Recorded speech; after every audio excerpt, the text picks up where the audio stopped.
Hey guys, welcome back around the drum. This is Unfiltered, Pixel Pro Audio's weekly show. I'm Tay, that's David, and that is Jay. Are you sure? Well, maybe it's a fake Jay. Maybe, are you a fake David? Which brings us to today's topic. So fake. He's so fake. Can you spot the real or fake microphone? And we are going to quiz David. I'm Not really- right now, but in a little bit. We're gonna quiz David to see if he knows which of these is fake. I know he's gonna get at least one. Yeah. I've seen these around here. Well, okay, so, So- you're gonna get two because you use one of these a lot in testing. Yeah. Okay. All right, so breaking news. This came out yesterday. Back in October. Yeah. No. Back in No, October. we'll explain the October thing. So this came out from Pro Sound Web. This article featuring Shure Incorporated, who came out with. They gave us the information, or gave them the information. But Shure Incorporated announced that a police raid on a factory in China manufacturing counterfeit products. They're called Enping Soundpoo electronics equipment. Soundpoo. They also were under the name of Voxpoo electronic equipment.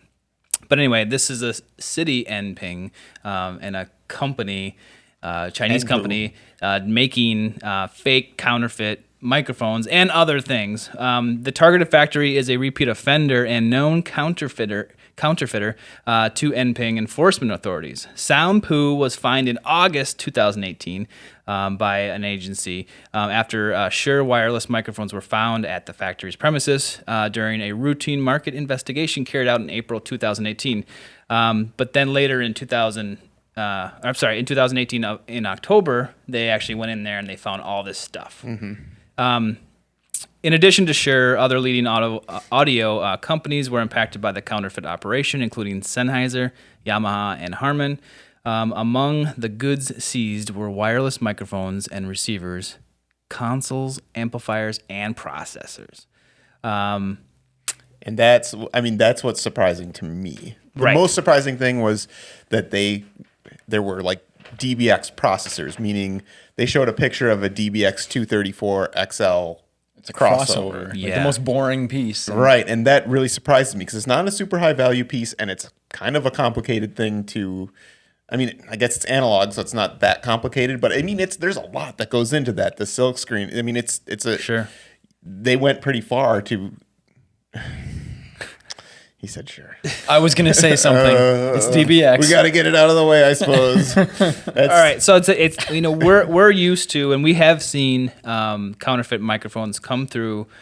We've been dealing with this for a while now. Because we sell a lot of used gear too, so we Yes. get a lot of trade-ins, and as you'll see, we've got some fake stuff here. But what you're concerned about now is that they're upping their game almost, and they're counterfeiting other items that we're not either aware of or are more intricate that it's going to be hard to tell, and it impacts everybody in the pro audio business, let alone the consumer in the end. So I mean, I think let's talk about the negatives of counterfeiting. I think a lot of them are pretty obvious.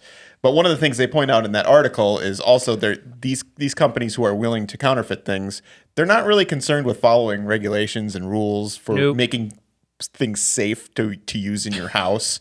So, you've got fire hazards. You have no idea what you're getting when you're getting a fake. Mm-hmm. Yeah. And I think that's probably the biggest concern, obviously, is safety. Yeah. And then the second concern, I would say, is quality.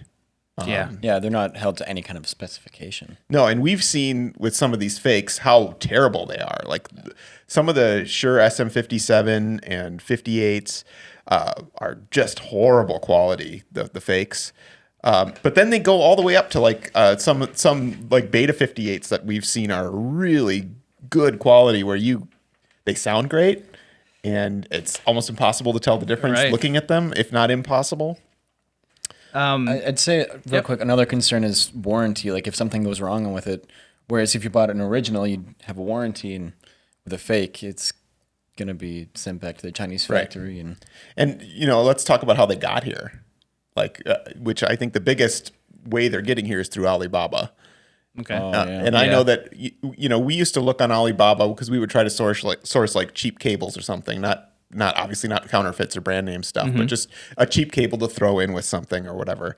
And when we used to look on there, it was so full of fake SM58s and 57s. And there was a time on eBay where almost everything used on eBay was like fake. Yeah. Ugh. Like we would order a 4-pack of SM57s or something from someone somewhere, and they'd come in, they'd be just, you could just tell, because on a 57 there's a nice thick wire mesh on top, and they'd have this thin, almost like it was made out of like really thin paper clip material, and it would bend really easily, and you're just like, what is this garbage, Well, don't give away all our secrets yet.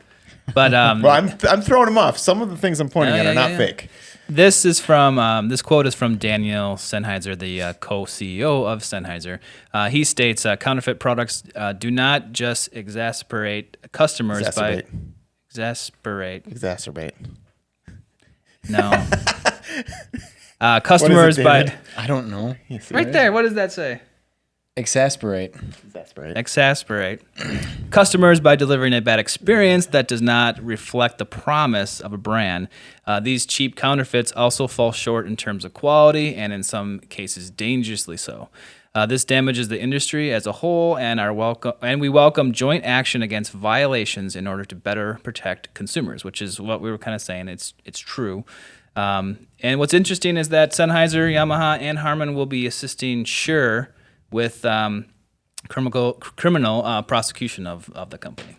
So we're actually getting like a united front from the companies. I think historically, China's been really bad at policing this stuff. They've just not really cared at all. I mean, obviously Alibaba is one of the biggest companies in the world, and this stuff just flowing in here in mass, and they don't really care because they're making lots of money off of it. Yeah. But I think they're starting to care a little bit now, because a lot of companies are not wanting to do business there because they're concerned that their designs will be stolen easily. Yeah. And so I don't know. I think some of the trade stuff too that's been happening with tariffs and stuff is also aimed at that. Sure. Yeah, this it's crazy because you want to get, you search for a microphone, maybe you want just something cheap, and they're out there, and these things are bottom line, like super low in price, and you're just like, okay, and maybe you're the person that just wants that cheap microphone, but it's damaging to everybody, audio sellers, manufacturers, and then ultimately the consumer, because like you were saying, David, there's no warranty on these things. If something goes wrong, then you're done with the microphone, and the quality is way less than it should be. Yeah. Should we play? It's time to play games. Can we play some games? Yep. Let's play some games. All right, David. Let's Jay. start easy. Which one? Let's start with one. Which one do you think is fake? Fake? Yeah. You told me earlier that this one was fake. Oh man, I screwed up. Okay, so what is that? Okay, so this is the Octava MC012. And this one's the most interesting fake of them all, I think, because the initials on here, ASM, that's the initials of the guy who used to work with Octava and import Octava microphones to the United States. Okay. And for a lot of years. And then at some point he sort of went rogue, and he decided to start manufacturing them himself in China. Where were they manufactured before that? Russia. And that's where they're still manufactured. The real ones are manufactured in Russia. And so at some point he imported a whole bunch of these and he sold them to Guitar Center. And so Guitar Center spread them all over the place. And so these are just, you'll see these out there all the time. I still see them all the time. The easiest way that you can tell, a lot of people have no idea how you can tell. They think I'm one of those people. They think if it says ASM, it's a fake. That's not true. A lot of the original imports of the MK and the MC012 have the ASM, and they are legit. But the easiest way you can tell is the screws. Okay. You see these, the fakes have a black Phillips screw right here, and they're much bigger than the screws that the Russian Octava mics have. And so we'll do a close-up of these, right? Sure. On this one, this is a real one. Sorry, I spoiled that one for you, but you already found the fake. There's a mic in there. Yeah. So this one is fake, and that one over there is fake. And another way you can tell on that one is there's no silk screening. Oh yeah, it's And just blank. that's because these were so cheaply made that the silk screening is very easily rubbed off. I was gonna say it's fading and it's like coming off there. So. Right. Okay. And this is one that we never use. This is just one we have sitting down there because we don't know what to do with them. We could throw them away, but we just use them for test microphones. Right. Yep. I wouldn't use them for recording at all. Okay. All right, David, what else we got here? Fake or real? Yeah, you tell us. Which one? Oh, Fake. let's do do fake. Oh, you want to? Do Okay, another fake? What do you think this SM58 is fake or real? I'm gonna say that's real. That's correct. You took that out of the box, so you probably knew that one too. Did I take this out of the Yeah, box? this was the one that was sitting over there. Okay. Yeah, Cool. that one's real. Insider information. So I've heard. Again, I am a total novice at this. So you can tell on these by the logo underneath the capsule, right? That's the thing with these. Especially the SM58 and the 57 have been faked by so many different manufacturers that is true for some, but for others it's not. Like we used to know, like with the Beta 58s, we used to know exactly just by looking at them if they were fake. And now there are some really good fakes out there. So do you think that one's fake or real? This Take beta? a look at it, pick it up, feel it, open it up. Exciting video here. Oh, there's a Shure something on there. Yeah, it's got the Shure logo on there. I'm gonna guess this is real. Eh. Oh, really? This is fake? That's fake. That's the Wow. That's the one that got me to never buy used Beta 58s anymore. Wow. I can't tell that that's fake. You can't listen to it and tell it's fake. You can't look at it. You can't. There's nothing electronic that seems wrong with it. But we put that one up on eBay. This was years and years ago, and Shure contacted us and told us that was a fake. And we don't know how they really knew. We had a box with this, and we assume it was the packaging that could give it away, but they didn't even want to tell us because they're trying to police it. Right. And I think they've done a pretty good job of getting rid of a lot of the obvious fakes.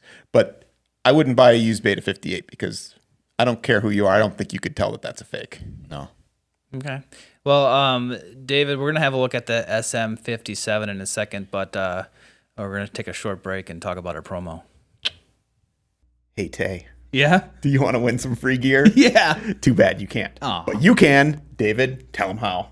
All you have to do is go to pixelproaudio.com/all-access and subscribe to our newsletter. By subscribing, you're entered into all of our quarterly giveaways from now until the end of time. And you'll be notified when the new Unfiltered episode comes out. All right, we're back with Fake or Real with David and Jay. All right, David. All right. So we're gonna grab this 57 here. Here, let's take this other 57. Let's do them at the same time. Oh, yeah, not a this 57. 57. Yeah. So you can probably guess what this is, fake or real.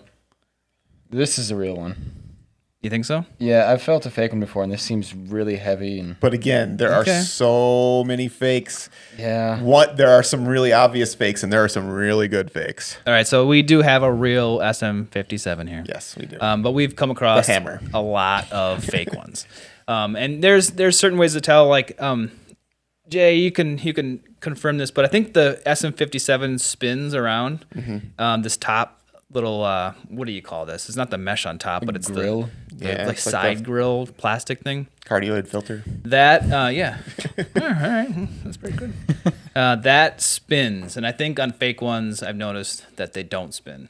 Sometimes they do, sometimes they So don't. so a lot of these factors come in, and you can, some of them work to identify, and some of them don't. But you can kind of collectively add them up. Do you know what else would also identify them? I've seen some fake ones with the sticker where it looks really bad and really lame, and Okay. this one looks legit. Yeah, and as I mentioned before, the wire mesh on the top. Oh, yeah. That will often be very thin, cheap metal, very bendable. Whereas If it's a fake. If it's fake, right? Whereas on the real Shure, that's always very strong. They're made to take hits from drumsticks. Yeah, which they've been known for, like in their longevity and their story, their history story, that they're tough microphones. You can slam them around and break them, and so you can kind of tell by the way they're manufactured. And some of these you can tell by the some of the hardware on the bottom, like the screws, some of the screw holes where those are placed. Some of those are different on the fake ones. And if you know what a real one looks like, you can compare them to each other and then find out that way. Yeah. The Beta 58s, you used to be able to take the top off and be able to tell. Another interesting one that we don't have here that we've gotten in multiple times, again, is another microphone I won't buy used, is the Beta 57, or sorry, Beta 87A and C. And those are interesting because a lot of those, that's supposed to be a condenser microphone, and a lot of those have really cheap dynamic elements inside of them. And some of them are so bad that, and I had one of these, that when you apply phantom power to it, as you would a condenser microphone, it starts making noise. It starts going. Oh, nice. So yeah, it's like you're really not getting what you think you're getting with that microphone. It sounds terrible too, obviously. So tell us what you have here. What is this? David, is this real or fake SM57? That is not a 57. That is a VTech. Okay. Something or other. Right. IMP 600. When I bought this was 15 years ago or so. I know my voice is getting old and cracky as I'm saying to you. When I bought this, it was labeled as an SM57 clone. Oh God. Oh yeah. It's not. I bought it was like $10, and I just needed a test microphone for testing gear, and so I got this thing, and David, is this a good microphone? Good for what? Yeah, it's horrible. It's just it sounds terrible. Yeah. But the thing that's interesting is I think when you compare this to the 57, you can see where the beginnings of where some of the clones started to come in. If you notice, the bodies are almost identical, and they even tried to copy the cardioid filters on the side here with this. And so this is kind of like it's almost like one of the first attempts at trying to clone the 57. I think They just try to make something similar that you'd be like, oh, I'll just buy that because it's cheaper and it looks the same. Yeah, exactly. And so but then they got into trying to mimic and pass it off so they could sell it at the same price. And I imagine they made quite a lot of money doing that. Oh yeah. When they weren't being policed. So I mean, that's the ultimate thing is these companies want to sell the cheap fake stuff at the same price, try to make money, and just they don't really care about anything else besides that. So yeah, I mean, so they'll sell these for like $50 a piece on Alibaba or $40 a piece. yeah. But what you have to keep in mind is a microphone like this, especially like a cheap clone, these probably cost $3 to make. And it's a so they're plastic still body making lots of money. Yeah. So the point of them doing this, they tried to supply you with a functional microphone, though, right? They're trying to supply you with a functional unit, so you don't like. I don't think that's their main goal, but so then why bother with all the shenanigans with the internal parts? Why don't they just make a shell? I mean, I don't know. Well, because they started cracking down on it, and then people could easily spot them based on looking at certain factors, so they just got better and better and better at creating exact copies. So yeah, it's I'm trying to find motivation or discover the motivation for this, and it's purely money, Profit, money. But it's also like, well, why does this microphone work, and why does this Beta 58 work well still? Well, why did they even bother with that? Yeah, I still can't believe that's fake. That's crazy. Yeah, I mean, I think the bottom line is dynamic microphones, especially, are very cheap to manufacture. Yeah. So, even if you do a good job on it, it's still not an expensive thing to make. Right. And they have a lot of markup in them. So. Yeah. So fake. The Octava in front's real. Sorry. And so I was gonna take a look at the screws.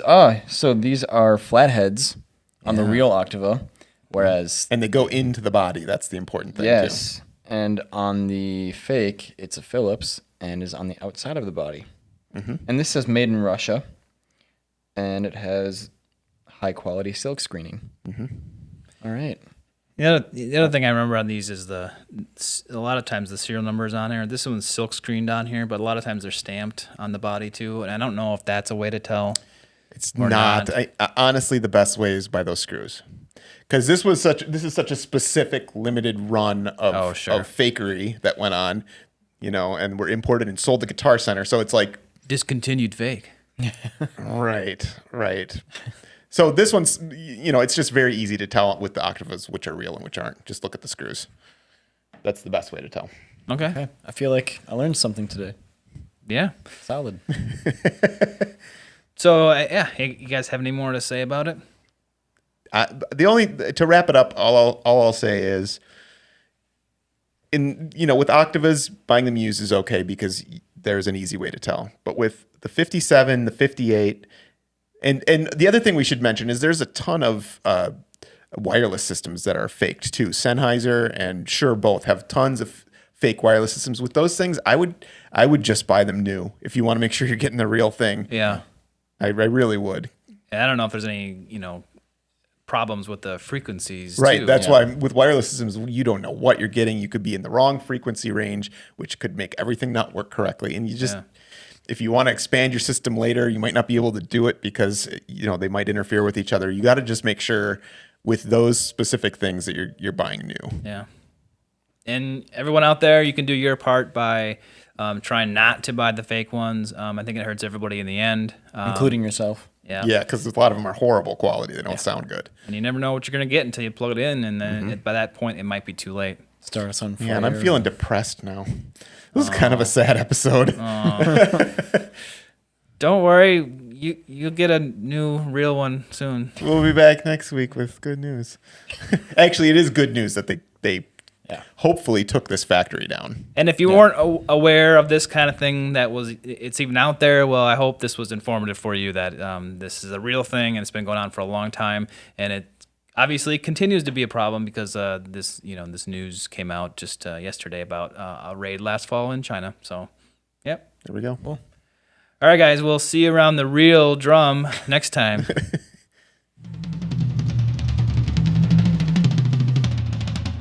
From there, I would start talking about No, talk about after I put it down, just start talking about that's what got me.